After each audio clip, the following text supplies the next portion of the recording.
Baliw ka na, Natalia. Tanggapin mo na ang katotohanang wala ka ng silbi.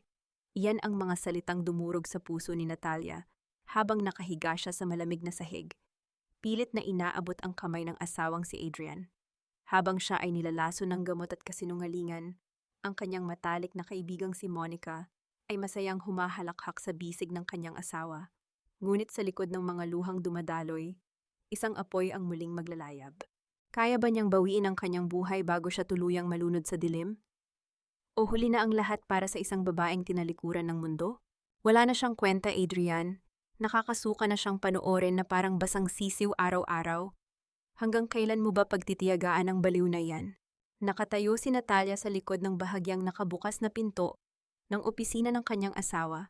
Sa kanyang nanginginig na mga kamay ay isang maliit na kahon ng pelus na naglalaman ng mamahaling relos na matagal na niyang pinag-ipunan. Isang sorpresa para sa kanilang ika-7 anibersaryo. Ipinaghanda pa niya ito ng espesyal na hapunan kahit na panay ang ikot ng kanyang paningin buong maghapon dahil sa mga bagong gamot na ipinapainom nito. Tila naging yelo ang dugo sa kanyang mga ugat. Unti-unting nawala ang pakiramdam ng kanyang mga paa. Ang boses na iyon ay kay Monica, ang kanyang matalik na kaibigan, ang babaeng itinuring niyang kapatid mula pa noong kolehiyo.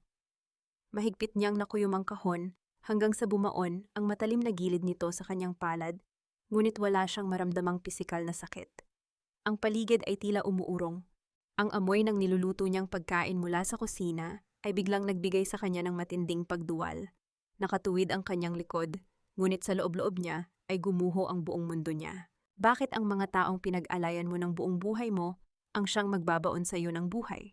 Bago pa siya makahakbang palayo, biglang bumukas ng maluwang ang pinto.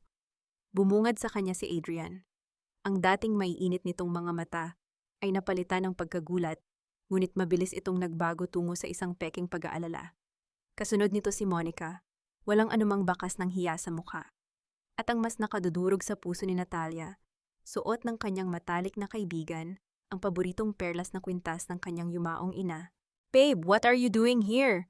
Malambing na tanong ni Adrian, pilit na inaabot ang braso ni Natalia. "You should be resting," sabi ng doktor. "Lumalala na naman ang mga episodes mo." "Oo nga, Bes." Nakangiting lumapit si Monica at walang pakundangang humawak sa kabilang braso ni Adrian. "You look so pale. Para kang nakakita ng multo. Baka inaatake ka na naman ng sakit mo." "Bakit suot mo ang kwintas ng mama ko?" Nanginginig ang tinig ni Natalia. "At bakit kayo magkasama rito sa madilim na kwarto?" Narinig ko ang sinabi niya." Bumuntong hininga si Adrian, isang tunog ng pagkaubos ng pasensya at masuyong inakbayan si Monica. "Stop being paranoid, Natalia. Nag-a-hallucinate ka na naman. Hindi ito kwintas ng mama mo. Binili ko ito para kay Monica bilang pasasalamat sa pagbabantay sa iyo tuwing nasa opisina ako." Pilit na umatras si Natalia, ibinabangga ang likod sa malamig na pader upang suportahan ang kanyang nanginginig na tuhod. "Are you crazy? Hindi ako bulag. At lalong hindi ako baliw." "Babe, please." Maring hinawakan ni Adrian ang magkabilang balikat ni Natalia. Ang kanyang mga kuko ay tila bumabaon sa laman ng asawa.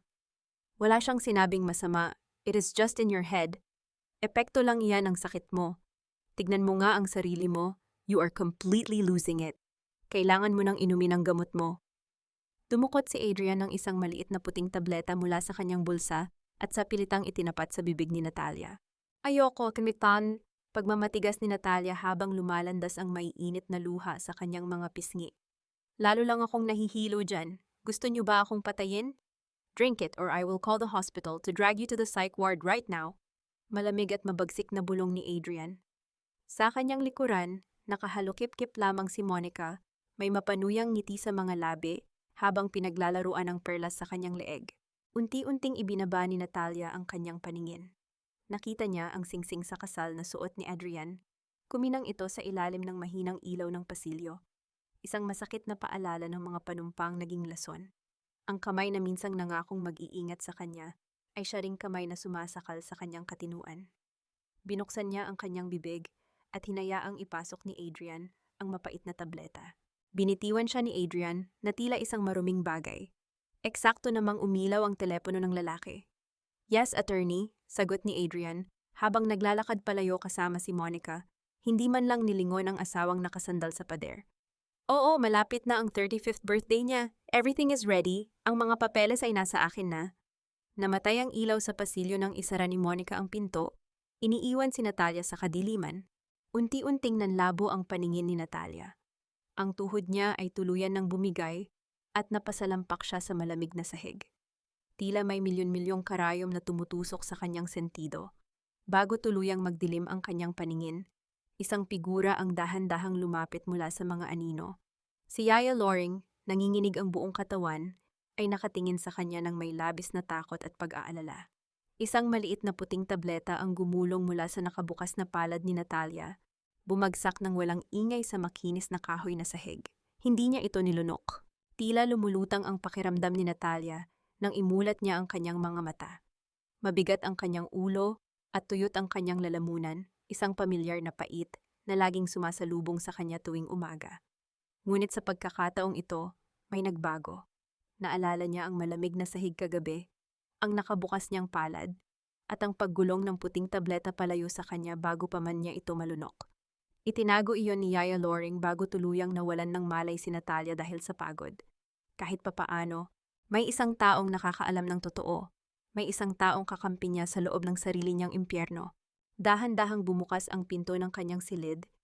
Nagpapasok ng sinag ng araw na tila nakakapasong tumama sa kanyang mga mata. Pumasok si Adrian, maayos ang pananamit, at may perpektong ngiti ng isang nag-aalalang asawa. Kasunod nito si Dr. Perez, ang matagal na nilang family doctor. Doc, she barely slept last night, malambing ngunit may bahid ng pagkaawang sabi ni Adrian habang hinahaplos ang buhok ni Natalia. Ang bawat haplos nito ay parang kagat ng ahas sa kanyang balat. I am so worried. Nag-umpisa na naman siyang mag-imbento ng mga kwento. I tried to calm her down pero nagiging agresibo siya. Pinilit ni Natalia na bumangon, isinasandal ang mahina niyang katawan sa headboard ng kama. Doc, huwag kayong maniwala sa kanya. He is lying. Sila ni Monica, may relasyon sila. Pinapainom nila ako ng gamot na nagpapalabo ng isip ko.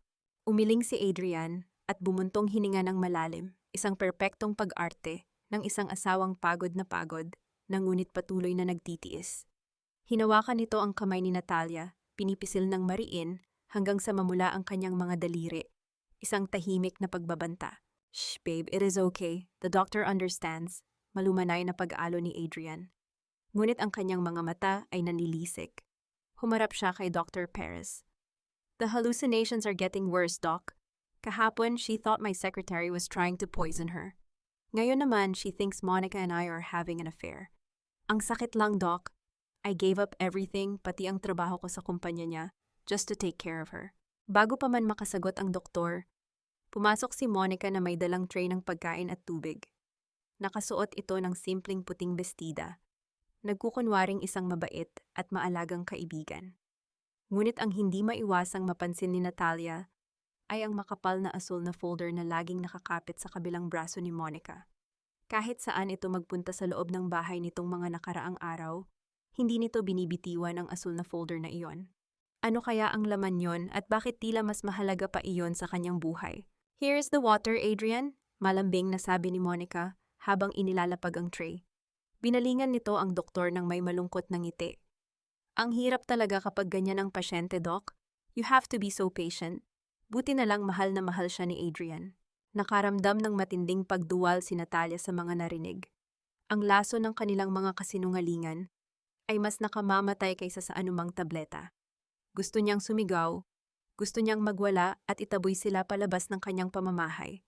Ngunit napagtanto niya na kung gagawin niya iyon, mas lalo lamang mapapatunayan ang kwento ni Adrian na siya ay nawawala na sa katinuan. Ang katahimikan ay ang kanyang magiging pinakamatibay na kalasag. Ipinikit niya ang kanyang mga mata at inilihis ang kanyang mukha. Nang magpaalam si Adrian para ihatid ang doktor sa labas, naiwan si Monica sa silid. Lumapit ito upang ayusin ang mga unan ni Natalia. Sa paglapit na iyon, isang kakaibang amoy ang biglang pumuno sa hangin. Hindi ito ang matapang at mamahaling pabango ni Monica. Ito ay ang payapa at pamilyar na amoy ng sabong sampagita, ang eksaktong sabon na ginagawa at ginagamit ng kanyang yumaong ina noong bata pa siya. Ang halimuyak na yon ay tila yumakap sa kanyang nanlalamig na kaluluwa. Tila ba ipinapaalala sa kanya na siya ay anak ni Esmeralda, isang babaeng hindi kailanman sumuko sa laban ng buhay. Inilapit ni Monica ang kanyang mukha sa tainga ni Natalia. Tuluyan ng hinubad ang maskara ng pagiging mabait. Ang galing ng acting ng asawa mo, no? Mapanuyang bulong ni Monica. Ang boses ay puno ng tagumpay. Konting push na lang, Natalia. Once you are declared completely incompetent, we can finally send you away to a nice, quiet psychiatric facility. Sayang naman ang ganda ng kwartong ito at ng mga alahas mo kung mabubulok ka lang dito. Don't worry, aalagaan ko ng mabuti ang asawa mo at ang kumpanya nyo. Hindi gumalaw si Natalia. Hindi niya idinilat ang kanyang mga mata. Huminga siya ng malalim, pilit na kumakapit sa amoy ng sampagita na nagbibigay sa kanya ng lakas.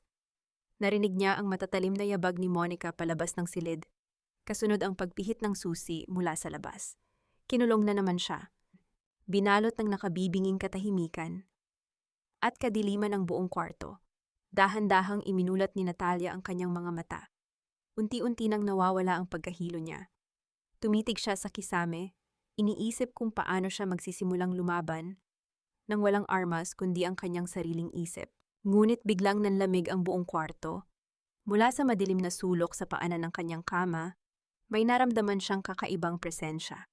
Isang malamig na hangin ang dumampi sa kanyang balat, at kasunod nito ay isang boses ng babae, pamilyar, malambing, ngunit puno ng babala.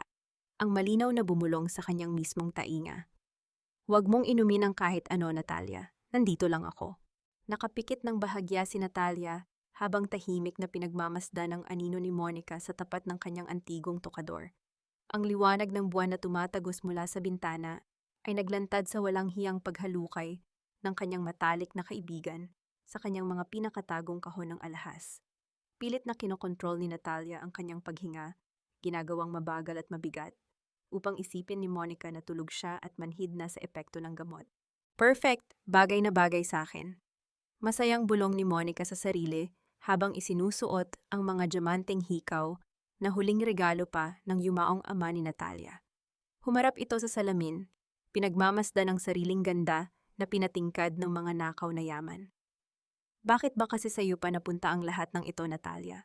Hindi mo naman deserve. You are too weak.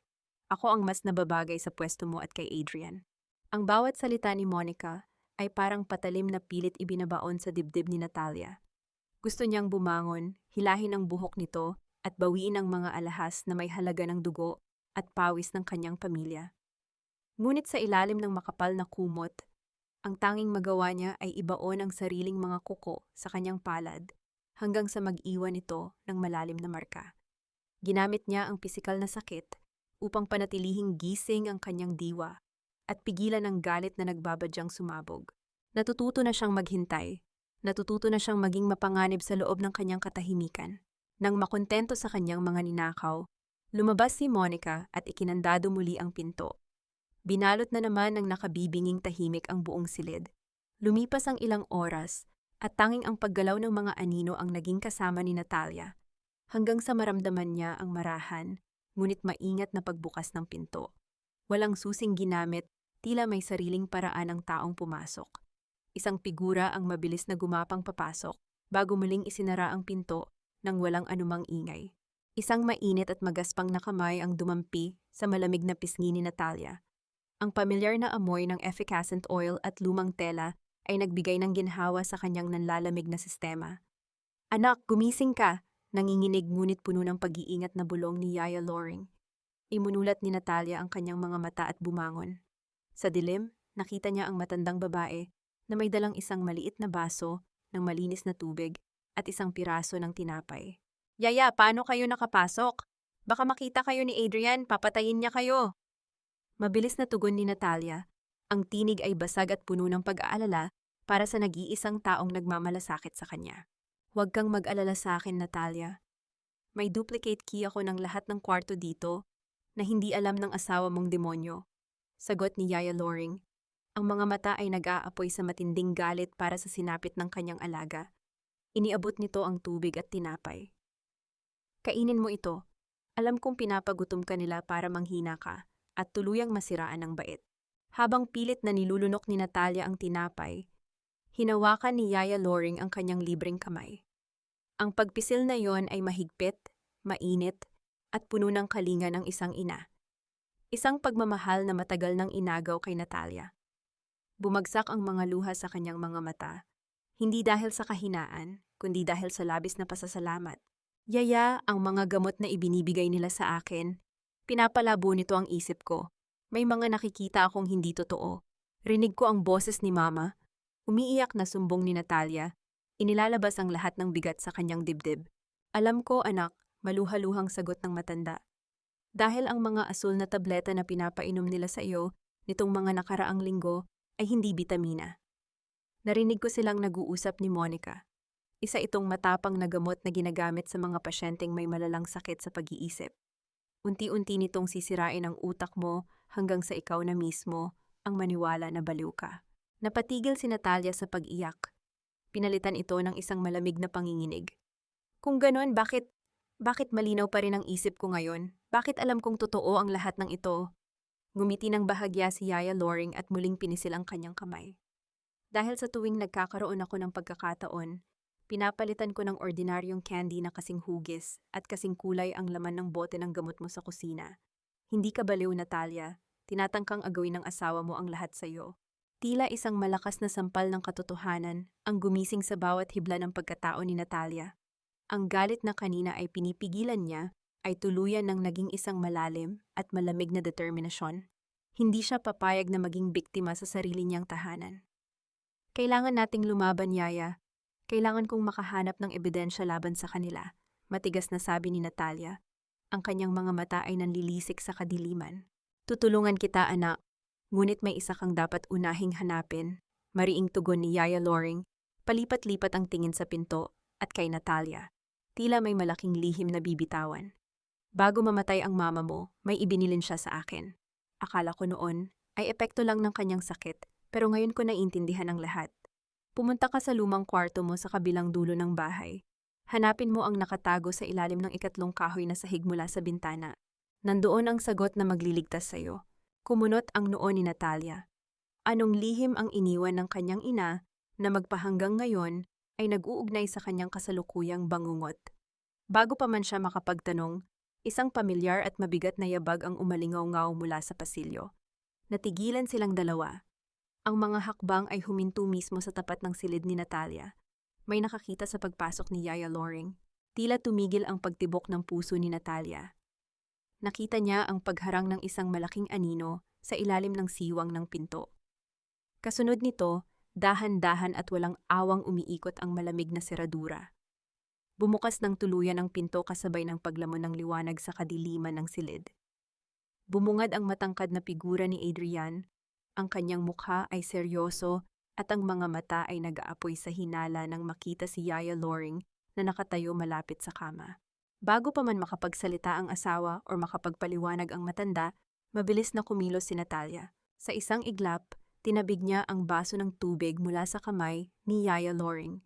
Ang babasaging lalagyan ay bumagsak sa matigas na sahig, nagkalat ang matatalim na bubog kasabay ng pagdanak ng tubig. Napasigaw si Natalia, isang palahaw na pumunit sa katahimikan ng gabi. Mabilis siyang gumapang papunta sa sulok ng kwarto, isiniksik ang sarili sa pagitan ng pader at ng cabinet, habang pilit na tinatakpan ang kanyang mga tainga. "Paalisin mo sila, Yaya! Paalisin mo sila!" Nanginginig at umiiyak na sigaw ni Natalia, nanlalaki ang mga matang nakatitig sa kawalan. "Ang dami nila! Gumagapang sila sa pader! Ayoko na, parang awa nyo na!" Mabilis na nakisama si Yaya Loring sa kanyang pagpapanggap. Lumuhod ang matanda at nagkunwaring pinapakalma siya. "Sir Adrian, pasensya na po. Dadaan lang sana ako para silipin siya, pero bigla po siyang nagwala at nagsalita ng mag-isa. Natakot po ako kaya nilapitan ko agad." Nawala ang hinala sa mga mata ni Adrian. Pinalitan ito ng isang nandidiri at nakatatawang tingin habang pinagmamasdan ang asawang nakapulupot sa sulok. Isang mapanuyang ngiti ang sumilay sa kanyang mga labi. "See, I told you she's completely losing it." Malamig na utos ni Adrian habang itinuturo ang pinto. "Linisin mo iyang kalat bukas. Lumabas ka na, Yaya. Baka saktan ka pa ng baliw na iyan. Ako na ang bahala rito." Nang makalabas ang matanda, dahan-dahang lumapit si Adrian kay Natalia. Walang anumang pag-aalala sa kanyang galaw. Tinitigan niya ito na tila isang insekto na madaling tapakan. Upang mas lalong mapaniwala ang asawa, itinuon ni Natalia ang kanyang pansin sa puting pader. Ginamit niya ang kanyang mga kuko at nagsimulang kaskasin ang pintura. Iginuguhit ang mga linyang walang direksyon. Gumuhit siya ng 3 figura. Isang pamilyang walang mukha. Perfect! Keep losing your mind, Natalia, bulong ni Adrian, bakas ang labis na kaligayahan sa tagumpay ng kanyang plano. Mas mapapadali ang pagkuha ko sa lahat ng pamanang hindi mo naman kayang pangasiwaan. Tumalikod si Adrian at iniwan siyang mag-isa, muling ikinandado ang pinto mula sa labas. Nang makasiguro si Natalia na wala na ang asawa, unti-unting bumagal ang kanyang paghinga. Ang mga luhang ginamit niya sa pag-arte ay natuyo, napalitan ng isang nanlalamig at matapang na determinasyon. Tiningnan niya ang duguang mga kuko dahil sa pagkakaskas sa pader, ngunit wala siyang pakialam. Buhay niya ang nakataya rito. Pagsapit ng madaling araw, ginamit ni Natalia ang duplicate key na palihim na naiwan ni Yaya Loring sa ilalim ng unan. Dahan-dahan siyang lumabas ng silid. Ang buong mansyon ay balot ng dilim at tanging ang liwanag ng buwan mula sa malalaking bintana ang nagsisilbing gabay sa kanyang mga nanginginig na hakbang. Naririnig niya ang malalalim na hilik ni Adrian mula sa master's bedroom, kung saan tiyak na katabi nito ang ahas na si Monica.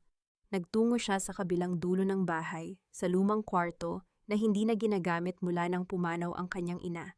Maalikabok ang paligid at may amoy ng lumang kahoy at nakakulong na hangin. Sinunod niya ang tagubilin ni Yaya Loring. Mula sa bintana, binilang niya ang sahig na gawa sa makapal na nara. 1, 2, 3. Ginamit niya ang isang lumang panungkit ng buhok upang pilitin itong umangat. Matapos ang ilang sandali ng panggigiit, bumigay ang kahoy. Sa ilalim ng guwang na yon, may isang kalawangin at maliit na kahong bakal. Puno ng kaba, binuksan niya ito. Sa loob ay may mga lumang litrato, isang kwintas, at ilang natitiklop na liham na naningilaw na sa paglipas ng panahon. Kinuha niya ang pinakaibabaw na papel at binasa ang pamilyar na sulat kamay ng kanyang ina, si Esmeralda. Ang mga salita ay tila isinulat ng isang taong nanginginig ang mga kamay. Natalia, anak ko, kung mababasa mo ito, marahil ay wala na ako.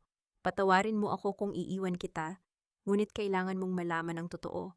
Hindi ako nababaliw, nilalason nila ako, ang mga bitaminang ibinibigay nila, ang mga pagkaing inihahanda nila.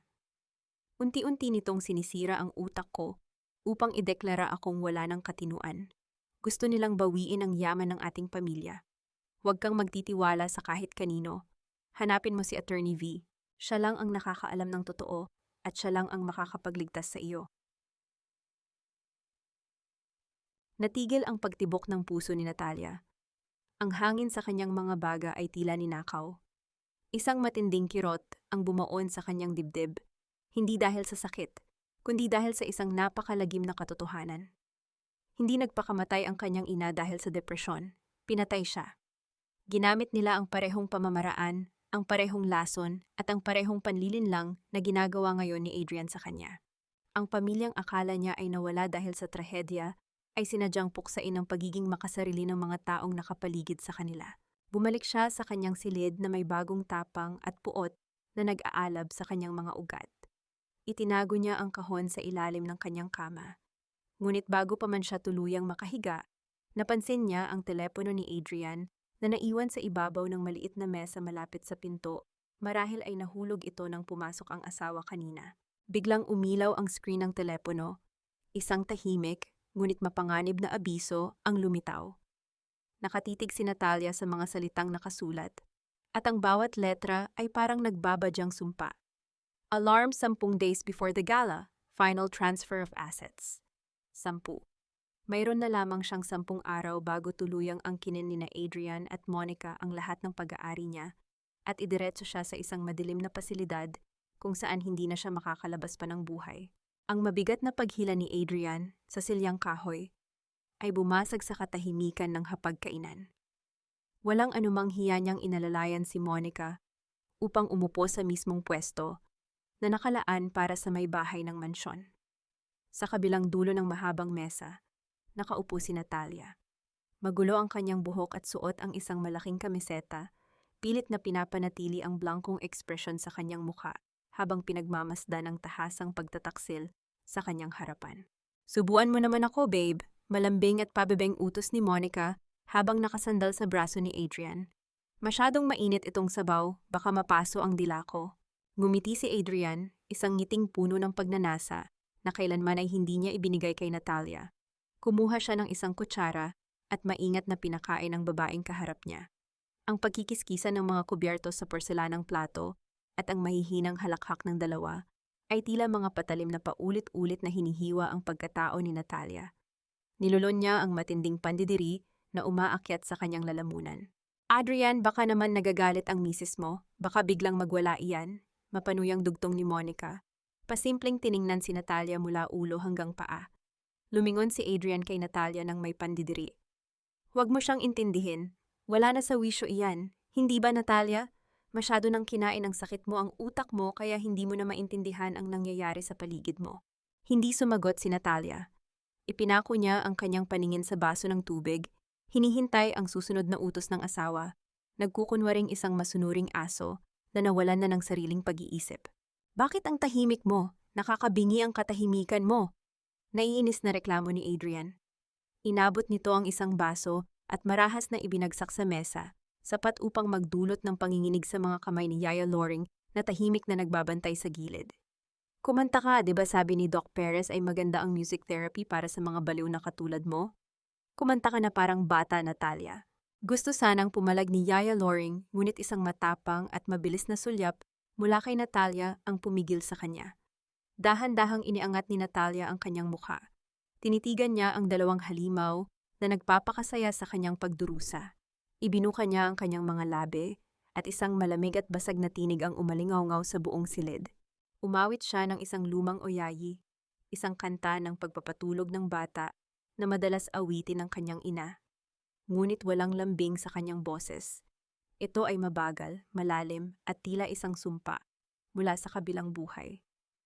Ang kanyang mga mata ay nanatiling nakatitig ng diretso sa mga mata ni Monica habang kumakanta. Ang bawat liriko na lumalabas sa kanyang bibig ay nagdala ng malamig na hangin sa buong hapag. Nakaramdam ng panlalamig si Yaya Loring, tumaas ang mga balahibo sa kanyang braso. Alam ng matanda na hindi iyon awit ng isang baliw. Iyon ay ang tahimik na sumpa ng isang reynang nagbabalat kayo. Kahit si Monica ay napalunok at unti-unting nawala ang mapanuyang ngiti. Pahintuin mo nga siya, Adrian. Nakakakilabot ang boses niya, parang tumatawag ng kaluluwa. Tumigil ka na nga, inis na sigaw ni Adrian. Dalhin niyo na yan sa taas, Yaya. Nakakasira ng gana. Habang inaakay siya ni Yaya Loring patayo, pasimpleng lumingon si Natalia sa malaking bintana na nakaharap sa kalsada. Sa gitna ng dilim at sa ilalim ng malamlam na ilaw ng poste, may isang anino ng matangkad na lalaki. Nakasuot ito ng pormal na kasuotan at tila may hawak na isang itim na maleta, tahimik na nagmamasid sa labas ng kanilang mataas na gate. Sino ang estrangherong iyon at bakit siya nakatingin sa mansyon sa ganitong disoras ng gabi? Pagpasok sa kanyang madilim na silid, iniwan siya ni Yaya Loring ngunit may pasimpleng inilagay ang matanda sa loob ng kanyang bulsa. Isang maliit na itim na kahon. Nang isara ang pinto, mabilis itong binuksan ni Natalia. Ito ay ang pinapabili niya kay Yaya Loring mula pa kahapon. Isang maliit na spy camera. Dahan-dahan siyang lumapit sa lumang stuffed bear na nakapatong sa kanyang cabinet. Ginamit niya ang pin ng kanyang buhok upang butasin ang mata ng laruan at maingat na isiniksik ang maliit na lente sa loob nito. Itinuon niya ang anggulo nito patungo sa kanyang kama at sa pinto. Nakangiti siya sa kadiliman habang pinagmamasdan ang kumikislap na pulang ilaw na kasing liit ng tuldok. Simula ngayon, ang bawat kasinungalingan, bawat pagtataksil, at bawat pagtatangka sa kanyang buhay ay hindi na mananatiling lihim sa apat na sulok ng silid na ito. Ang patibong ay nakahanda na. Malalim na ang gabi.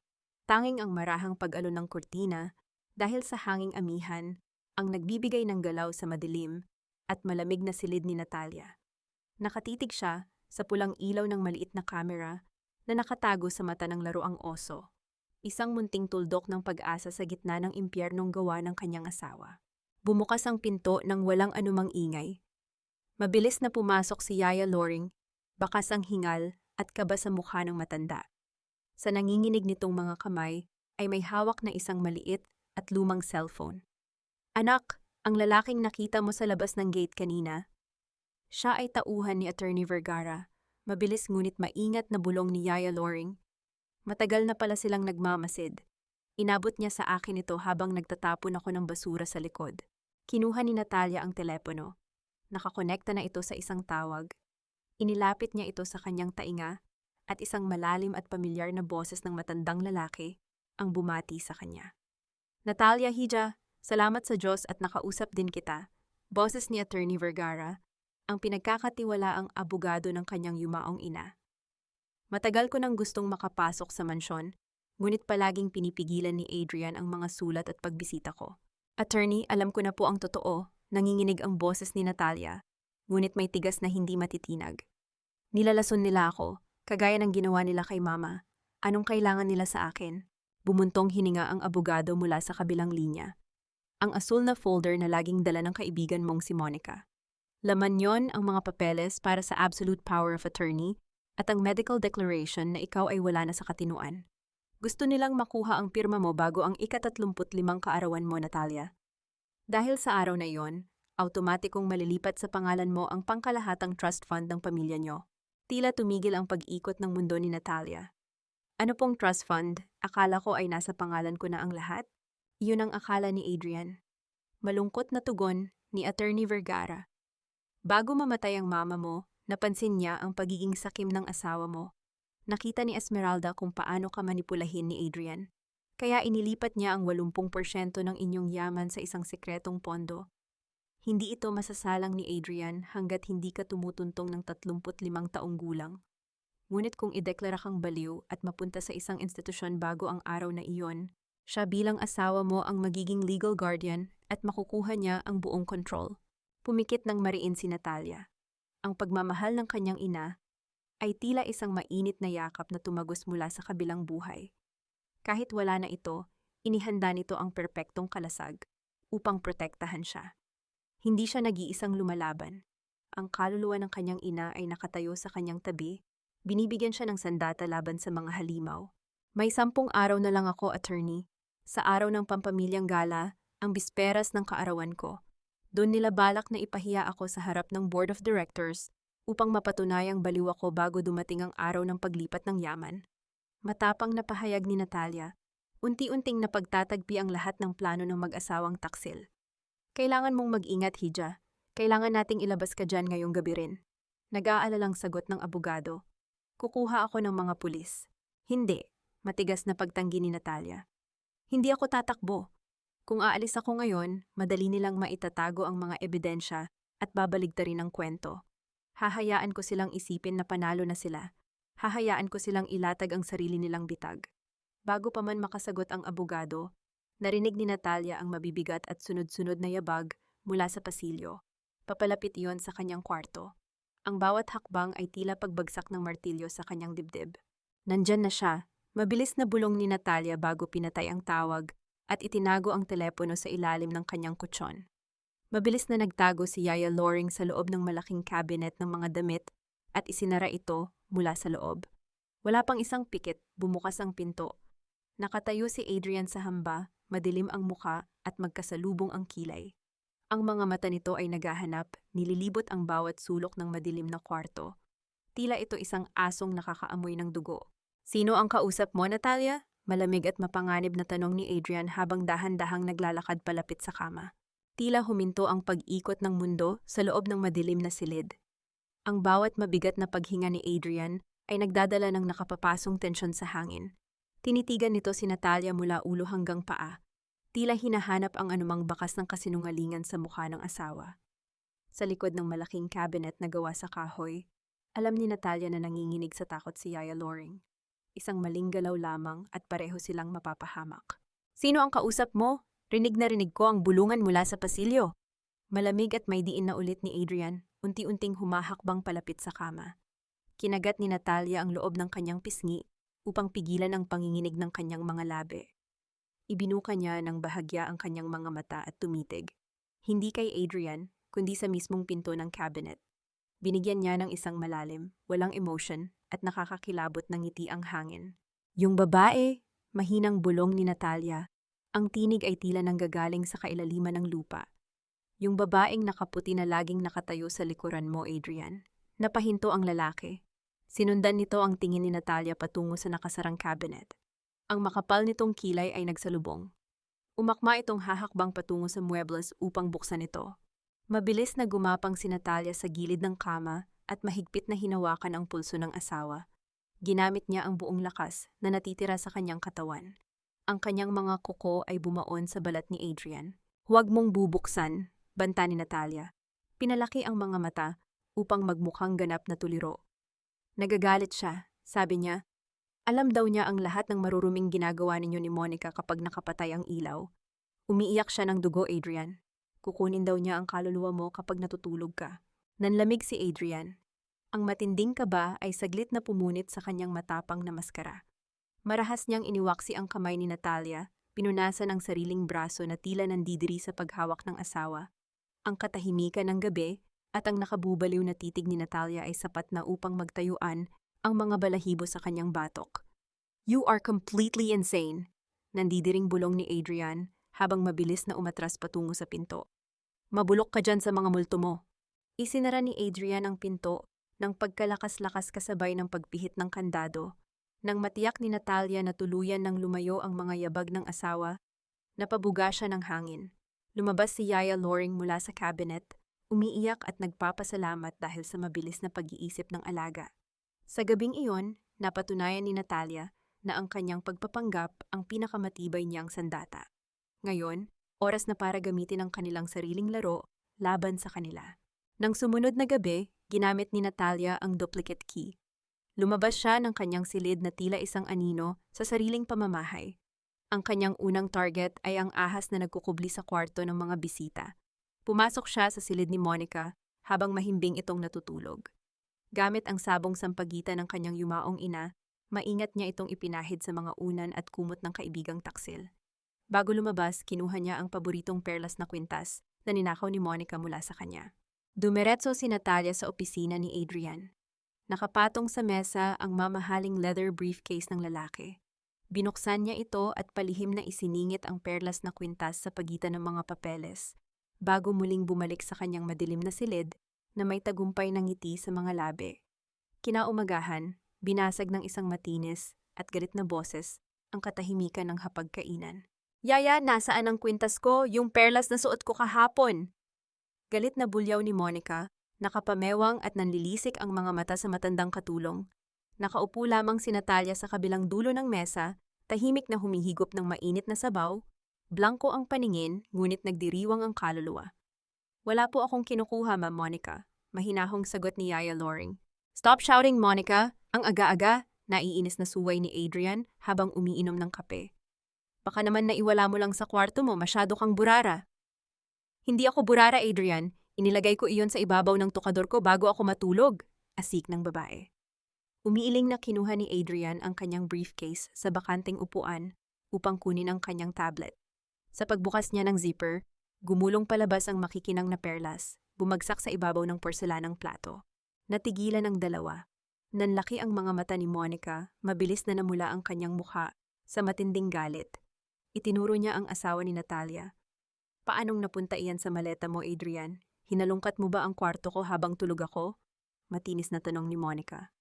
O baka naman balak mong ibalik ng palihim sa baliw mong asawa kapag nakatalikod ako? Nalito at napahiya si Adrian. Are you out of your mind? Hindi ko alam kung paano napunta iyan dyan. Ikaw ang huling may hawak niyan kagabi. Ako pa ngayon ang sinungaling? Ako pa ang baliw? Galit na bulyaw ni Monica bago padabog na tinalikuran ang mesa at naglakad pabalik sa kanyang silid. Tahimik na pinagmamasdan ni Natalia ang pag-aaway ng dalawa.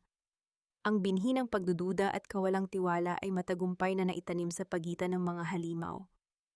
Hindi na niya kailangang sumigaw upang saktan sila. Kusa nilang sisirain ang isa't isa.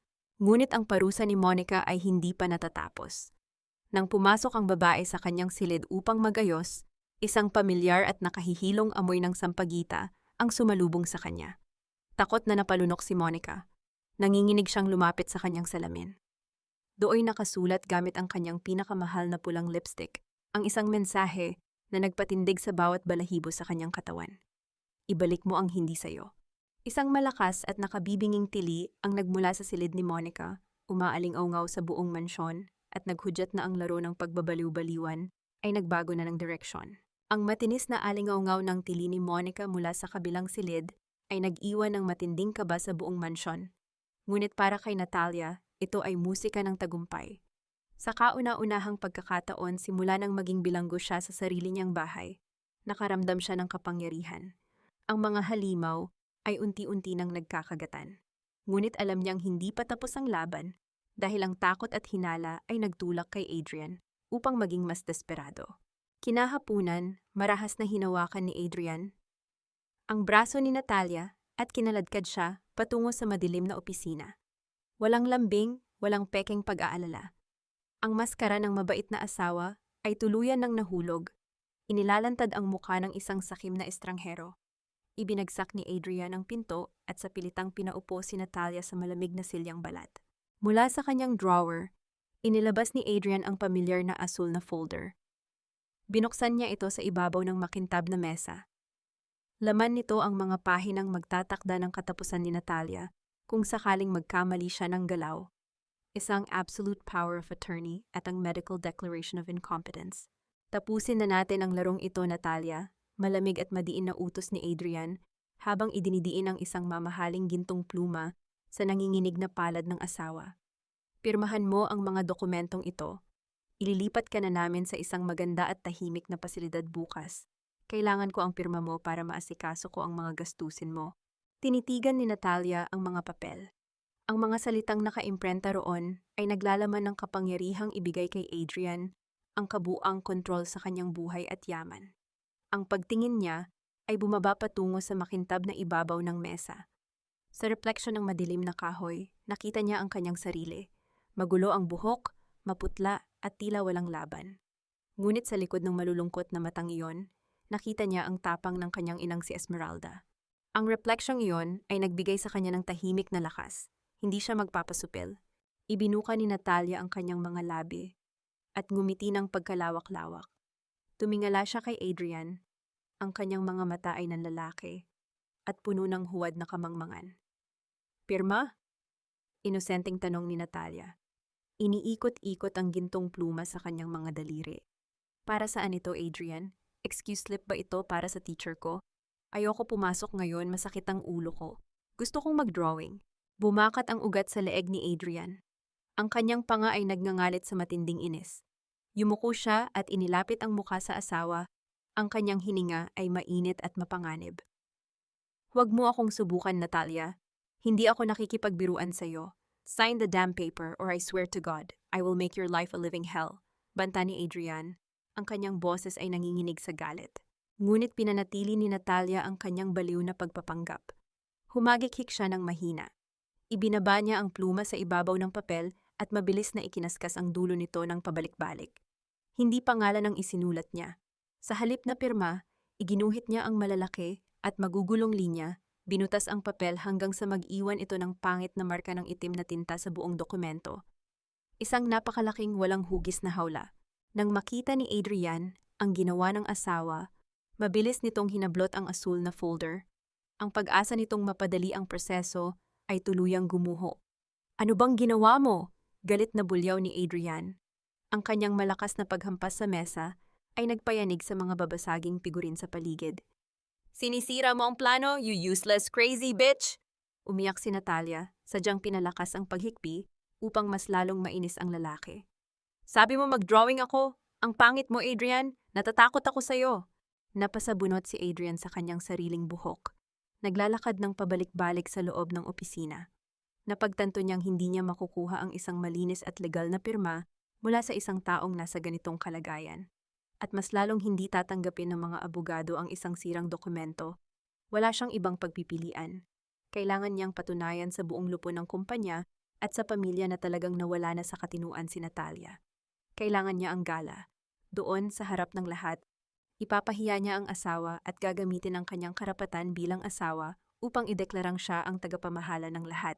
Kinaladkad muli ni Adrian si Natalia palabas ng opisina at ibinalik sa kanyang madilim na silid. Bago isara ang pinto, tinitigan siya ni Adrian ng may matinding puot. Walang salitang lumabas sa bibig nito, ngunit ang panlilisik ng mga mata nito ay naglalaman ng isang pangakong wawasakin siya nito. Nang makasiguro si Natalia na ligtas na siya sa loob, nawala ang kanyang mga luha. Naglakad siya patungo sa pinto at palihim na sumilip sa maliit na awang. Sa kabilang dulo ng pasilyo, nakita niya si Monica na may hawak na telepono. Nakatalikod ito, ngunit malinaw na umabot sa pandinig ni Natalia ang mahinang bulong ng matalik na kaibigan. "O, ipabook mo na ang flight ko papuntang Europe," mariin at nagmamadaling bulong ni Monica sa kausap. "Huwag kang mag-alala, the moment Adrian gets his hands on the trust fund money this weekend, ililipat ko agad ang kalahati sa offshore account natin, tapos iiwan ko na ang tangang iyon." Napangiti si Natalia sa dilim. Ang mga ahas ay hindi lamang nagkakagatan, nagpaplanuhan na rin silang lasunin ang isa't isa. Kinagabihan, habang nakatingin si Natalia sa madilim na bintana, muling bumukas ang kanyang pinto. Pumasok si Adrian, hindi upang manakit, kundi upang magdala ng isang bagay. Hawak niya sa isang kamay ang isang napakagarbo, ngunit nakakakilabot na pulang gown. Ang kulay nito ay tila sariwang dugo na kumikinang sa ilalim ng mahinang ilaw.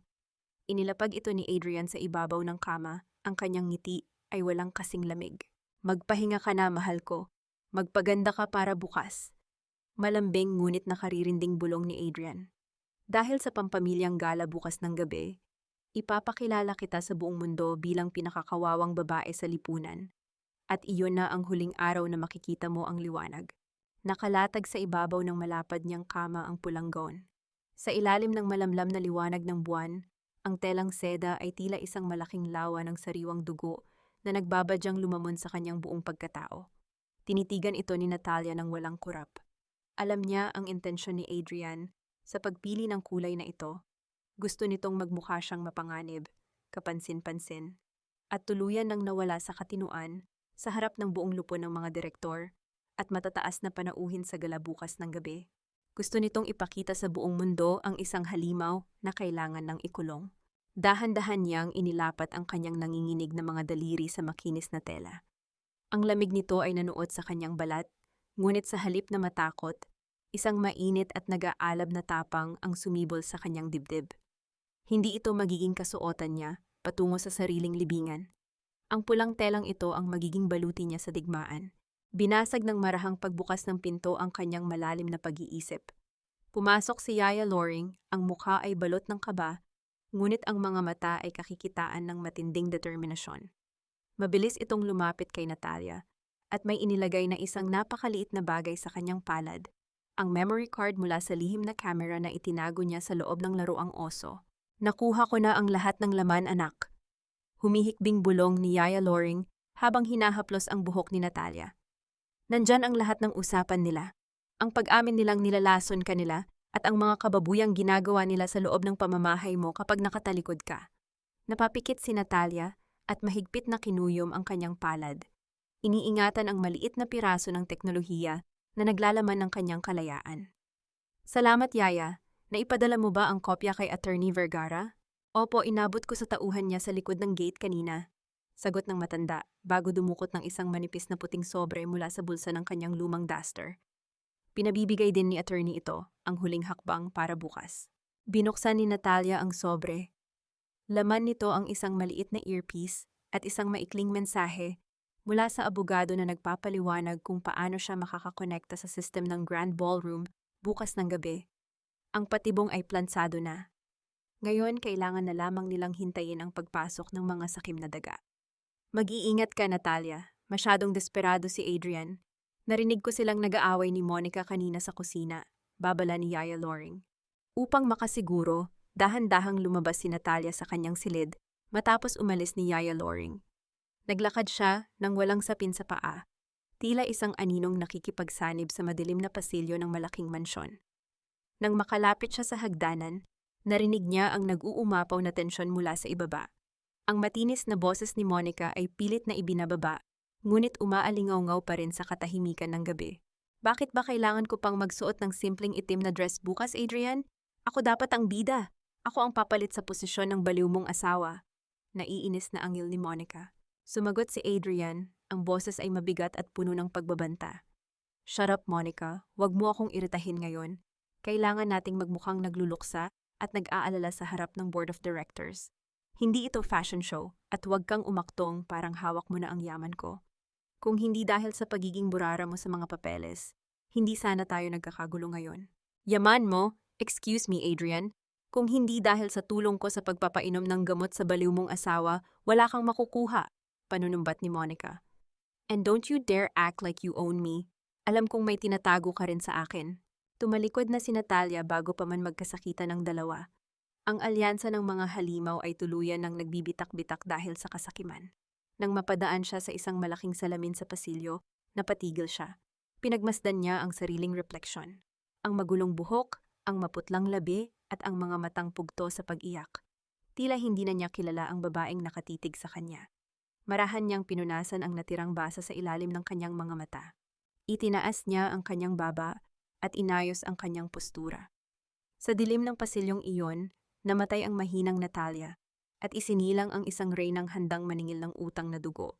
Kinaumagahan, bago pa man sumikat ang araw, abala na si Yaya Loring sa kusina. Inihahanda ng matanda ang paboritong kapeng barako ni Adrian at ang sariwang orange juice ni Monica. Ngunit nang makasiguro si Yaya Loring na walang nakatingin, kinuha nito ang maliit na bote ng asul na tableta na palaging ipinapainom kay Natalia. Dinurog ng matanda ang 2 tableta hanggang sa maging pino itong pulbos at walang pag-aalinlangang ibinuhos ito sa baso ng juice ni Monica. Hinalo niya ito ng mabuti hanggang sa tuluyan itong matunaw. Oras na upang matikman ng ahas ang sarili nitong lason. Sumapit ang tanghali, ang araw ng pinakahihintay na gala. Ang buong mansion ay abala sa pagdating ng mga makeup artist at mga tauhan. Umakyat si Adrian sa ikalawang palapag, dala ang awtoridad at kayabangan. Oras na upang bihisan ang kanyang baliw na asawa para sa pinakamalaking palabas ng kanyang buhay. Ipapasok niya ito sa ballroom, ipapahiya sa lahat, at pagkatapos ay tuluyan ng ipapakulong sa isang puting kwarto. May dalang mapanuyang ngiti, pinihit ni Adrian ang susi, at binuksan ang pinto ng silid ni Natalia. Ngunit ang ngiti sa kanyang mga labi ay mabilis na naglaho. Tumigil ang pagtibok ng kanyang puso. Walang tao sa loob. Ang higaan ay malinis at walang anumang bakas ng pagtulog. Ang pulang gaon ay nawawala. At sa kabilang dulo ng silid, ang malaking bintana ay nakabukas ng maluwang. Ang puting kortina ay marahas na tinatangay ng malamig na hangin. Tumakas ang kanyang bilanggo. Ang bawat kristal na nakasabit sa dambuhalang chandelier ng Grand Ballroom ay tila mga matang nagmamasid. Kumikinang sa ilalim ng marangyang liwanag habang ang bulungan ng mga piling panauhin ay humahalo sa banayad na tunog ng mga biolin. Ang amoy ng mamahaling pabango at sariwang bulaklak ay pumupuno sa hangin, ngunit para kay Adrian, ang tanging amoy na nananaig ay ang amoy ng tagumpay. Nakataksedo si Adrian, ang kanyang buhok ay maayos na nakasuklay pabalik, at ang bawat ngiti niya sa mga kausap na business partners ay puno ng huwad na pagpapakumbaba.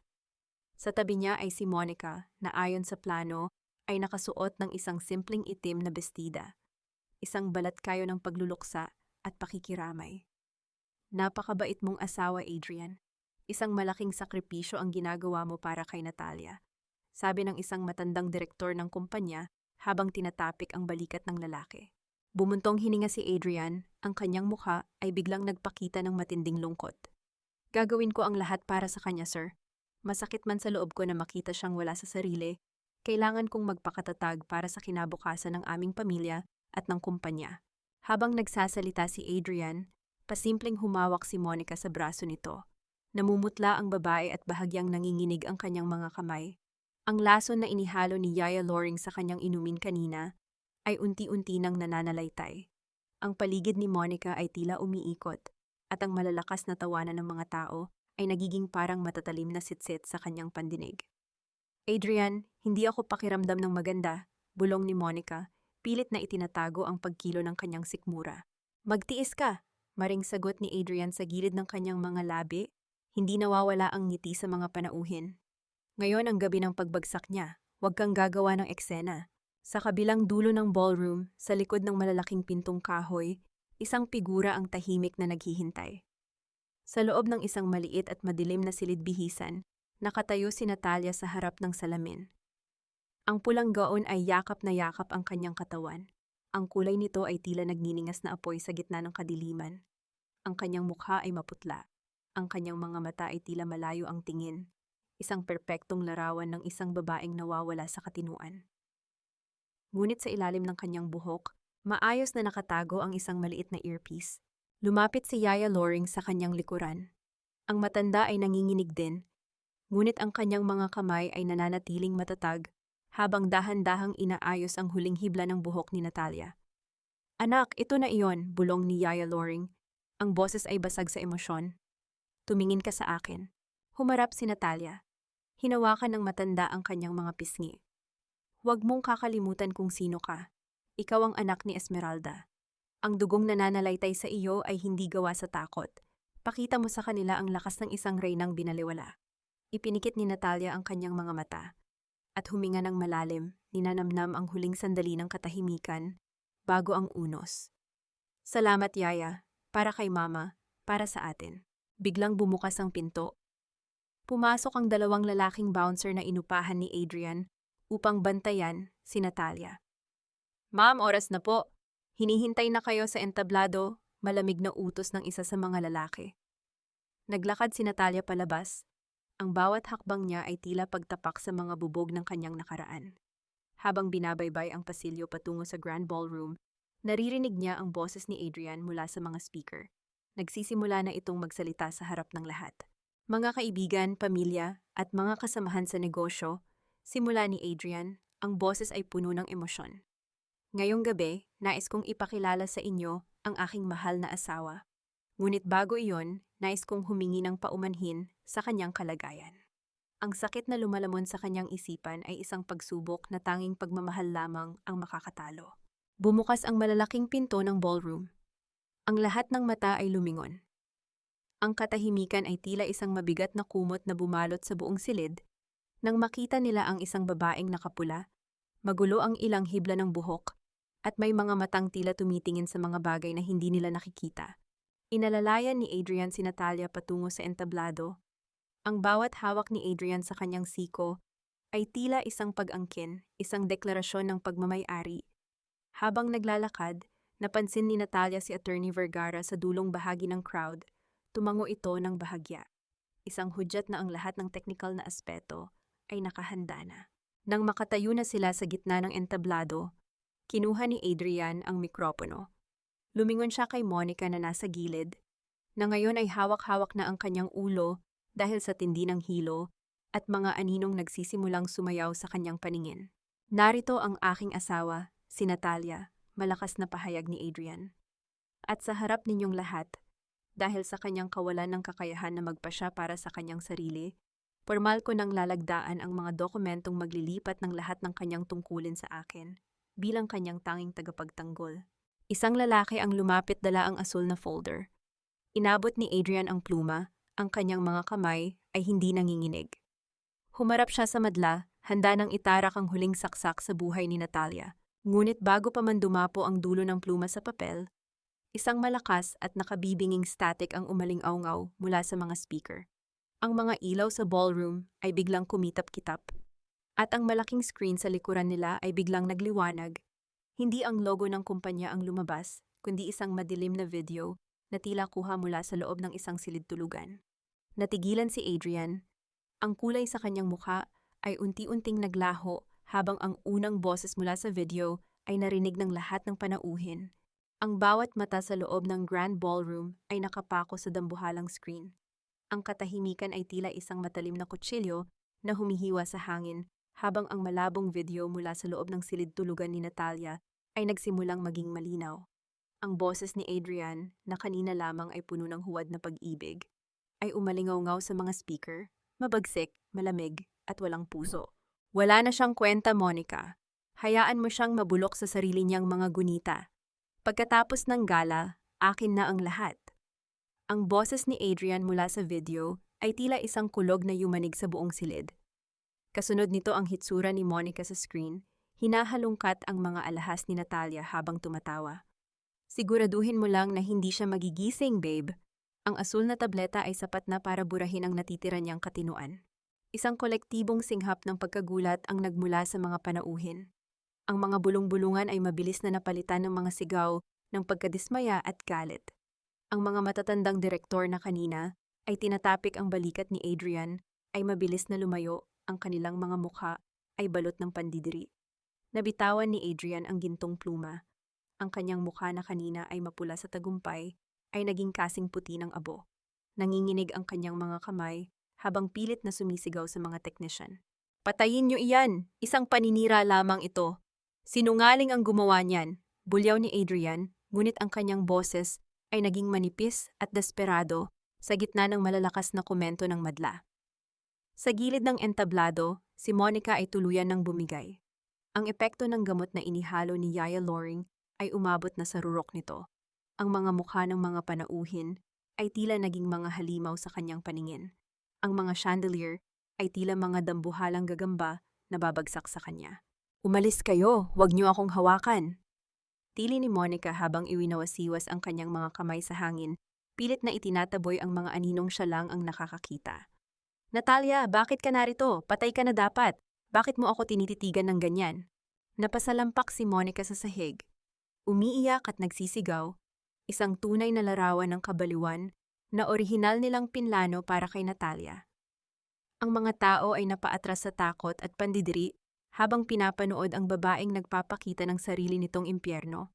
Dahan-dahan, sa gitna ng kaguluhan, tumayo si Natalia ng tuwid. Ang kanyang balikat na kanina ay nakayuko ay naging matatag.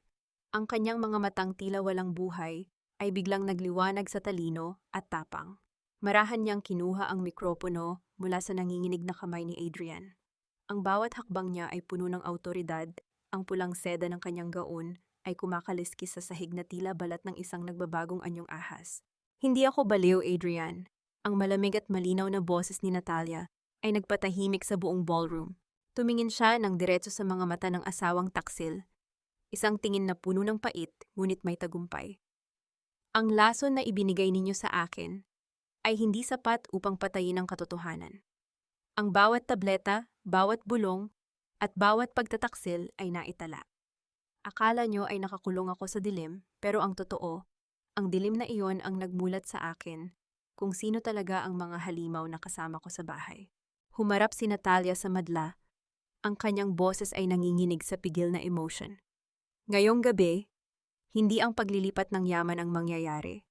Ngayong gabi, ang hustisya ang mananaig. Attorney Vergara, ilabas mo na ang mga dokumento. Mula sa gitna ng mga tao, naglakad si Attorney Vergara kasama ang tatlong lalaking nakasuot ng barong at may dalang mga formal na kasulatan mula sa korte. Kasunod nila ang ilang unipormadong pulis na mabilis na pinalibutan ang entablado. Adrian Salvador, Monica Reyes, anunsyo ng opisyal ng pulisya. Inaaresto kayo sa mga kasong attempted murder, systematic fraud, at grave abuse. May karapatan kayong manahimik. Sinubukan ni Adrian na tumakas, ngunit mabilis siyang nahawakan ng mga awtoridad. Ang kanyang marangyang tuksido ay nayupi, ang kanyang ayos ay tuluyan ng nagulo habang pilit siyang iginigitna ng mga pulis. Hindi, Natalia, makinig ka. Pinilit lang ako ni Monica. Sigaw ni Adrian, ang kanyang huling hirit ng manipulasyon ay wala ng talab. Mahal kita, Natalia. Naguguluhan lang ako. Hindi kumurap si Natalia. Pinanood niya ang lalaking minahal niya ng buong puso habang kinakabitan ito ng posas. Ang bawat tunog ng bakal na naglalapat ay tila pagputol sa huling hibla ng kanyang sakit. Lumingon siya kay Monica, na ngayon ay hinihila na rin ng mga pulis habang patuloy na bumubulong sa hangin tungkol sa mga aninong humahabol sa kanya. Nang mailayo na ang dalawa, bumalik ang nakabibinging katahimikan sa ballroom. Lahat ng mata ay nakay Natalia, ang babaeng nakapula na nag-iisang nakatayo sa ilalim ng spotlight. Ngunit bago pa man siya makapagsalita muli, isang matanda at pamilyar na boses ang narinig mula sa likuran ng entablado. Isang boses na hindi kasama sa plano. Anak, napalingon si Natalia. Mula sa mga anino ng backstage, lumabas ang isang matandang lalaki na nakasakay sa wheelchair, maputla at mukhang mahina, ngunit ang kanyang mga mata ay puno ng pagsisisi. Ang lalaking akala ni Natalia ay pumanaw na 10 taon na ang nakalilipas sa isang aksidente. Ang kanyang ama. Ang mikropono ay dahan-dahang nalaglag mula sa kamay ni Natalia, lumikha ng isang malakas at nakakangilong tunog sa buong ballroom. Ang bawat tibok ng puso ni Natalia ay tila isang dambuhalang tambol na umaalingaw-ngaw sa kanyang buong katawan. Ang matalim na tunog ng pagbagsak ng mikropono sa sahig ay nag-iwan ng isang mahaba at nakakangilong ugong na tila humihiwa sa katahimikan ng ballroom. Nakapako ang kanyang paningin sa matandang lalaking nasa wheelchair, ang mga kulubot sa mukha nito, ang hugis ng mga mata at ang paraan ng paghinga. Ito ay mga alaala ng isang batang babaeng nangulila ng mahabang panahon. Papa! Ang boses ni Natalia ay tila isang marahang bulong, isang hiling na baka sakaling maglaho kung lalakasan niya. Si Don Roberto, ang lalaking idineklara ng patay matapos ang isang malagim na aksidente sa dagat 10 taon na ang nakalilipas, ay dahan-dahang iniangat ang kanyang nanginginig na kamay. Ang kanyang mga mata ay basang-basa ng luha, puno ng pagsisisi at pagmamahal na matagal na nakakulong sa dilim. Natalia, anak ko, patawarin mo ako? Ang boses ng matanda ay paos at hirap lumabas. Tila isang makina na kinalawang nasa loob ng maraming taon. Ang lahat ng panauhin sa ballroom ay tila naging mga estatwa. Ang ingay ng mga camera ng media at ang bulungan ng mga direktor ay biglang huminto. Maging ang mga pulis na humahawak kay Adrian ay natigilan sa nasasaksihang himala. Ngunit si Adrian, sa kabila ng pagkakasakal ng posas sa kanyang mga pulso, ay biglang bumunghalit ng isang nakakakilabot na tawa. Isang tawa ng isang taong tuluyan nang nilamon ng sarili niyang kasamaan. "Surprise, Natalia!" sigaw ni Adrian habang pilit na kumakawala sa mga pulis. "Akala mo ba ay madali kitang papatayin? Hindi! Kailangan ko ang tatay mo. Siya ang huling piraso ng puzzle. 10 taon ko siyang itinago sa isang pasilidad sa probinsya. Pinapanatiling buhay sa pamamagitan ng mga gamot. Hinihintay ang araw na kailangan ko ang kanyang lagda para sa pangkalahatang yaman ng inyong pamilya." Naramdaman ni Natalia ang isang matinding lamig na dumadaloy sa kanyang mga ugat. Ang bawat salita ni Adrian ay tila isang latay ng latigo. Hindi lamang siya ang biktima. Ang kanyang buong pamilya ay naging pawn sa isang laro ng kasakiman na sinimulan ni Adrian bago pa man sila magpakasal. "You monster!" Ang tanging naisigaw ni Natalia bago siya mabilis na tumakbo patungo sa kanyang ama. Lumuhod siya sa harap ng wheelchair at mahigpit na niyakap ang mga binti ng matanda. Ang amoy ng gamot at kalumaan na nanggagaling sa kanyang ama ay hinaluan ng kanyang sariling mga luha. Sa sandaling iyon, ang lahat ng yaman, ang kumpanya, at ang tagumpay ng kanyang paghihiganti ay nawalan ng halaga. Ang tanging mahalaga ay ang init ng katawan ng kanyang ama na akala niya ay kailanman ay hindi na niya mararamdaman. Sa gilid ng entablado, si Monica ay patuloy na nagwawala. Ang epekto ng lason ay nagdulot sa kanya ng matinding takot habang nakatitig sa matandang Don Roberto. Sa kanyang isipan, ang lalaking nasa harap niya ay isang multong bumangon mula sa dagat upang maningil. "Hindi! Hindi ka totoo! Patay ka na!" Tili ni Monica habang pilit na isinisiksik ang sarili sa sahig, tinatakpan ng kanyang mga mata. "Adrian, paalisin mo siya! Sinunog natin ang mga papeles niya! Wala na si Roberto!" Ang pag-aming ito ni Monica, sa gitna ng kanyang delusyon, ay naging huling pako sa krus ni na Adrian. Ang mga pulis ay wala nang kailangang marinig pang iba. Marahas nilang hinila si Adrian at ang nagwawalang si Monica palabas ng ballroom. Ang tunog ng kanilang mga sapatos na kumakaladkad sa makinis na sahig at ang mga huling sigaw ng pagmamakaawa ni Adrian ay unti-unting nawala, napalitan ng tahimik na paghikbi ni Natalia. Tumayo si Attorney Vergara at lumapit sa mag-ama.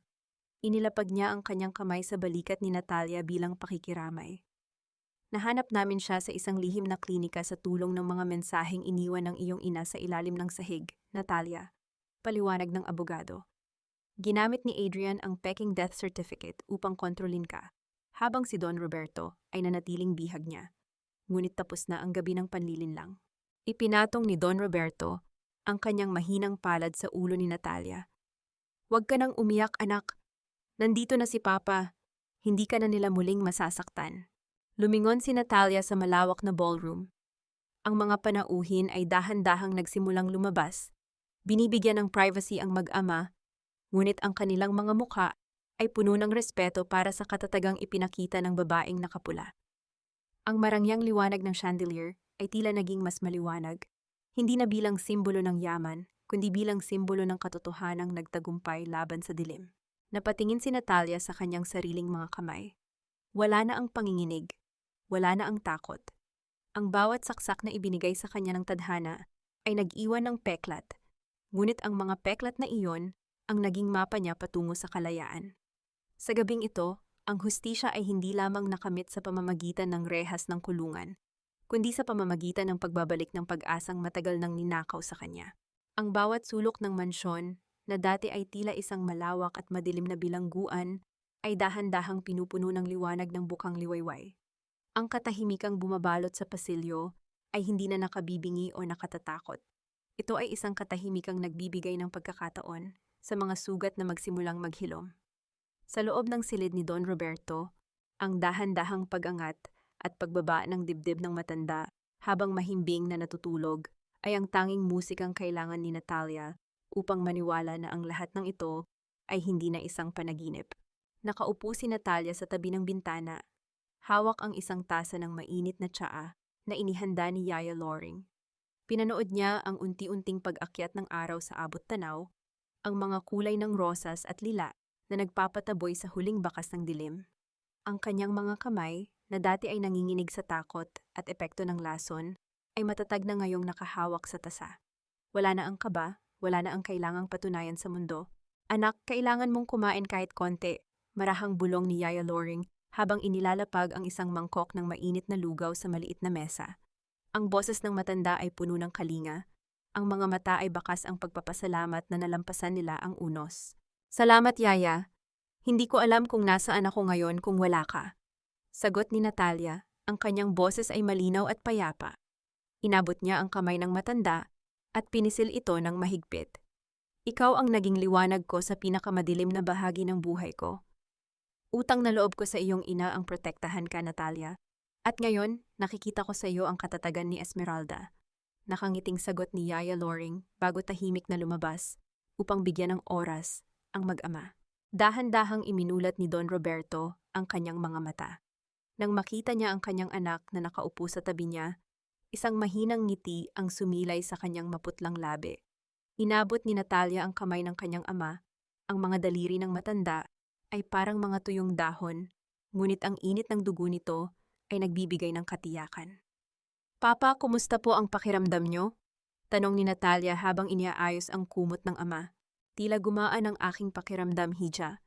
Ang makita kang malaya at ligtas ay sapat ng gamot para sa aking puso. Paos na sagot ni Don Roberto. 10 taon akong nanalangin na sana ay dumating ang araw na ito. Sa bawat gabing nakakulong ako sa pasilidad na iyon, ang mukha mo ang tanging dahilan kung bakit hindi ako sumuko. Patawarin niyo po ako kung hindi ko kayo agad nahanap. Umiiyak na sabi ni Natalia. Isinasandal ang kanyang noo sa kamay ng ama. Naniwala ako sa mga kasinungalingan ni Adrian. Hinayaan kong manipulahin niya ang buhay ko. Huwag mong sisihin ang iyong sarili, Natalia. Ang kasamaan ni Adrian ay walang hangganan. Ginamit niya ang ating pagmamahal upang sirain tayo.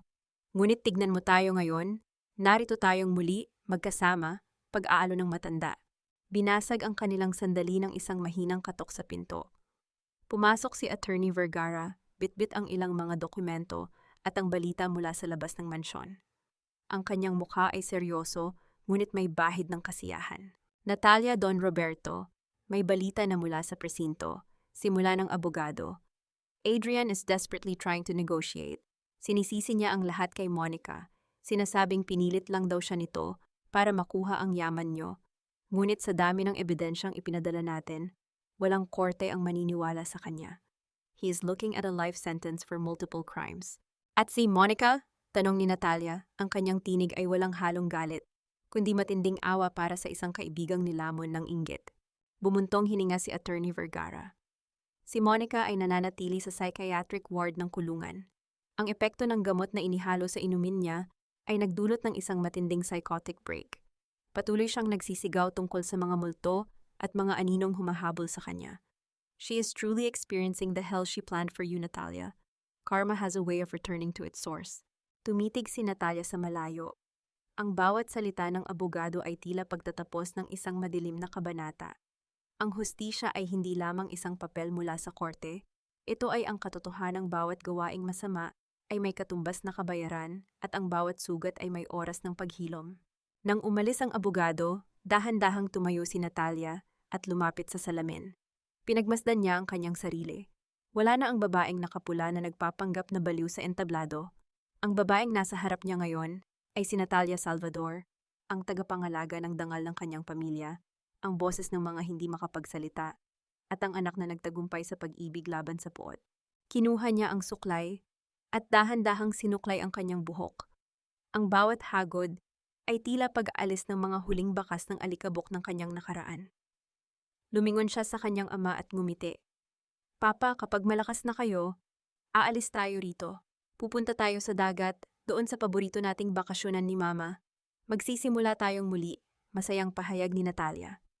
Oo, anak, magsisimula tayong muli, sagot ni Don Roberto. Ang kanyang mga mata ay nagniningning sa bagong pag-asa. Hindi ka na magiging buo muli, Natalia. Isang basag na salamin na kahit kailan ay hindi na makikita ang sariling ganda.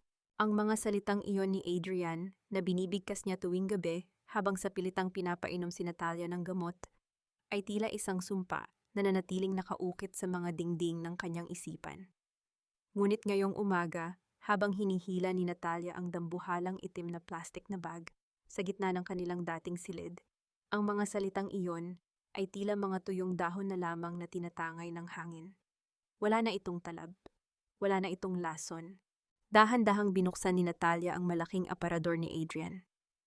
Ang amoy ng mamahaling pabango nito, ang amoy na dati ay nagbibigay sa kanya ng katiyakan, ngunit kinalaunan ay naging amoy ng kamatayan, ay sumalubong sa kanya. Isa-isa niyang kinuha ang mga mamahaling designer suits, ang mga sutlang kurbata, at ang mga sapatos na gawa sa balat ng hayop. Hindi niya ito tinitingnan ng may galit. Tinitingnan niya ito ng may malamig na pagtanggap na ang lahat ng ito ay bahagi na lamang ng isang bangungot na tapos na. Yaya Loring, pakikuha ang lahat ng ito, utos ni Natalia nang pumasok ang matanda sa silid. Ibigay mo sa foundation o sunugin mo kung gusto mo. I don't want a single cent of him in this house anymore. Masusunod, anak, sagot ni Yaya Loring. Ang mga mata ay bakas ang katuwaan sa nakikitang tapang ng alaga. Nakahanda na rin po ang sasakyan. Hinihintay na kayo ni Don Roberto sa baba. Bago lumabas, napatigil si Natalia sa harap ng mahabang salamin. Sa unang pagkakataon sa loob ng maraming taon, hindi niya kailangang maglagay ng makapal na makeup upang itago ang kanyang pamumutla. Ang kanyang balat ay may natural na kulay na, at ang kanyang mga mata ay wala na ang bakas ng kalituhan. Kinuha niya ang isang simpleng puting bandana at itinali ito sa kanyang buhok. Ang puti ay simbolo ng kanyang bagong simula. Nagtungo sila sa sementeryo kung saan nakahimlay ang kanyang ina, si Esmeralda. Ang damo ay sariwa at ang paligid ay payapa. Inalalayan ni Natalia ang kanyang ama na nakaupo sa wheelchair hanggang sa tapat ng puntod. Ipinatong niya ang isang bungkos ng mga sariwang sampagita sa ibabaw ng marmol. Ma, nandito na kami, bulong ni Natalia habang hinahaplos ang pangalan ng ina na nakaukit sa bato. Ligtas na si Papa, ligtas na ako. Patawarin mo kami kung natagalan, pero hindi namin hinayaang manalo ang dilim. Naramdaman ni Natalia ang marahang paghaplos ng hangin sa kanyang pisngi. Tila isang halik ng pasasalamat mula sa kabilang buhay. Sa sandaling iyon, naramdaman niya ang ganap na paglaya. Ang bigat na matagal na niyang dinadala sa kanyang dibdib ay tila tuluyan ng naglaho. Pagbalik sa mansyon, hindi nag-aksaya ng panahon si Natalia. Sa tulong ni Attorney Vergara, sinimulan niya ang pagbuo ng Natalia's Haven. Gagamitin niya ang malaking bahagi ng trust fund na iniwan ng kanyang ina upang magtayo ng isang pasilidad para sa mga kababaihang biktima ng bawhan tamli, bathautong, gaslighting. Ayaw niyang may ibang babaeng makaranas ng impyernong pinagdaanan niya ng mag-isa. Habang pinagmamasdan niya ang mga blueprint ng itatayong gusali sa kanyang opisina, muling bumalik ang kanyang hilig sa pagpinta. Ngunit hindi na mga pamilyang walang mukha o mga madidilim na hawla ang kanyang iginiguhit. Kinuha niya ang kanyang pinsel at maingat na inilapat ang kulay asul at dilaw sa canvas. Isang tanawin ng karagatan sa ilalim ng maliwanag na araw. Binasag ng tunog ng pagpihit ng pinto ang kanyang konsentrasyon. Pumasok si Attorney Vergara. Ang mukha ay may halong pag-aalala. Natalia, may dumating na sulat mula sa Correctional Institute for Women, sabi ng abogado habang iniaabot ang isang gusot na papel. Mula ito kay Monica, pinipilit niyang makita ka. Sabi ng mga doktor doon, sa mga sandali ng kanyang katinuan, ikaw lang ang pangalang binabanggit niya. Natigilan si Natalia.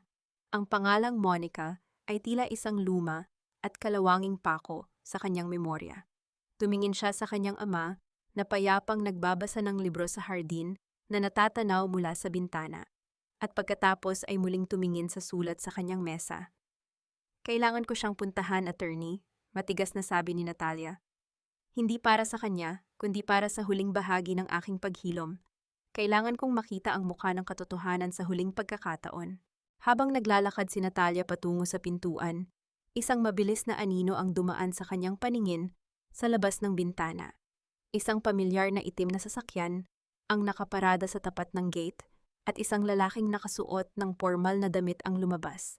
Hindi ito si Adrian, ngunit may dala itong balitang yayanig muli sa katahimikang kakahanap pa lamang ni Natalia. Ang bawat hakbang ni Natalia patungo sa malaking gate ng mansyon ay puno ng pag-aalinlangan. Ang sikat ng araw ay tila nakikipaglaro sa mga anino ng mga puno, ngunit ang kanyang atensyon ay nakatuon lamang sa matangkad na lalaking nakatayo sa tabi ng itim na sasakyan. Nang makalapit siya, dahan-dahang tinanggal ng lalaki ang kanyang salamin sa mata. Isang pamilyar na mukha ang bumungad sa kanya, si Gabriel, ang kababata ni Natalia, at ang taong huling nakakita sa kanyang ama bago ang sinasabing aksidente 10 taon na ang nakalilipas. Gabriel, bakit ka narito? Mahinang tanong ni Natalia. Ang kanyang boses ay may halong gulat at pagtataka. Natalia, hindi ako pwedeng manahimik na lamang ngayong alam kong gising ka na mula sa bangungot mo. Seryosong sagot ni Gabriel. Inabot niya ang isang makapal na dokumento. I have been tracking Adrian's offshore transactions for years, but I couldn't get near you because he blocked everyone. Narito ang listahan ng mga ari-ariang itinago niya gamit ang mga dummy accounts. Ginamit niya ang pangalan ng tatay mo para nakawin ang pondo ng kumpanya niyo. Hinawakan ni Natalia ang mga papel. Ang bigat nito ay tila ang huling piraso ng katotohanang kailangan niya upang tuluyang maibaon ang pangalan ni Adrian sa limot. Salamat, Gabriel. I guess the truth really has its own way of coming out, no matter how deep you bury it. Matapos ang kanilang pag-uusap, nagpa siya si Natalia na gawin ang kanyang huling tungkulin bago ang tuluyang paglaya. Kinabukasan, binagtas niya ang mahabang pasilyo ng Correctional Institute for Women. Ang amoy ng disinfectant at ang malamig na semento ay nagpapaalala sa kanya ng kanyang sariling silid noong siya ay nilalason pa ng gamot. Ngunit sa pagkakataong ito, siya ang may hawak ng susi sa kanyang sariling kapayapaan. Sa loob ng isang maliit at rehas na silid sa psychiatric ward, nakita niya si Monica. Ang babaeng dati ay puno ng kayabangan at ganda ay nakaupo na ngayon sa sahig. Nakatitig sa kawalan. Ang kanyang buhok ay gupit pusa at ang kanyang mga mata ay walang kislap. Monica, tawag ni Natalia. Dahan-dahang lumingon si Monica. Sa pagkakita niya kay Natalia, ang kanyang mga mata ay nanlaki sa takot. Nagsimula siyang manginig at isiksik ang sarili sa sulok ng silid. Natalia, patawarin mo ako. Sabi ni Adrian, hindi ka na magigising. Nanginginig na sigaw ni Monica. Andyan na naman siya. Ang mama mo. Tinititigan niya ako. Paalisin mo siya, Natalia. Please stop her from looking at me. Tinitigan ni Natalia ang babaeng dating itinuring niyang kapatid. Walang galit sa kanyang puso, kundi isang malalim na pait at awa. Ang kasakiman ay naging isang lason na hindi lamang sumira sa buhay ni Natalia, kundi tuluyan ding kumain sa kaluluwa ni Monica. Nandito ako hindi para saktan ka, Monica. Malumanay ngunit matigas na sabi ni Natalia. Nandito ako para sabihing tapos na ang lahat. I am letting go of the hate. But you have to live with what you did. Ang multong nakikita mo ay hindi ang mama ko, kundi ang sarili mong konsensya. Tumayo si Natalia at tumalikod. Hindi niya nilingon ang mga tili at pagmamakaawa ni Monica na umalingaw-ngaw sa buong pasilyo. Sa kanyang paglabas sa gate ng bilangguan, sinalubong siya ng malakas na hangin. Tila ba bawat dumi ng nakaraan ay tinatangay nito palayo. Pagbalik sa mansyon, dinala ni Natalia ang huling liham na isinulat sa kanya ni Adrian mula sa kulungan. Isang liham na puno ng mga huwad na pangako at paghingi ng tawad upang makuha muli ang kanyang pabor. Hindi niya ito binasa. Sa harap ng kanyang ama na ngayon, ay dahan-dahan nang nakakalakad sa hardin. Kinuha ni Natalia ang isang lighter. Sinisigan niya ang dulo ng papel.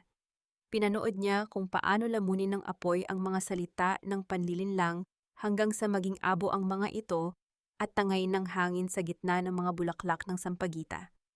Anak, handa ka na ba? Tanong ni Don Roberto habang nakangiti sa kanyang anak. Opo, Papa, sagot ni Natalia habang inaalalayan ng kanyang ama patungo sa nakaparadang sasakyan. Handa na tayong magsimula muli.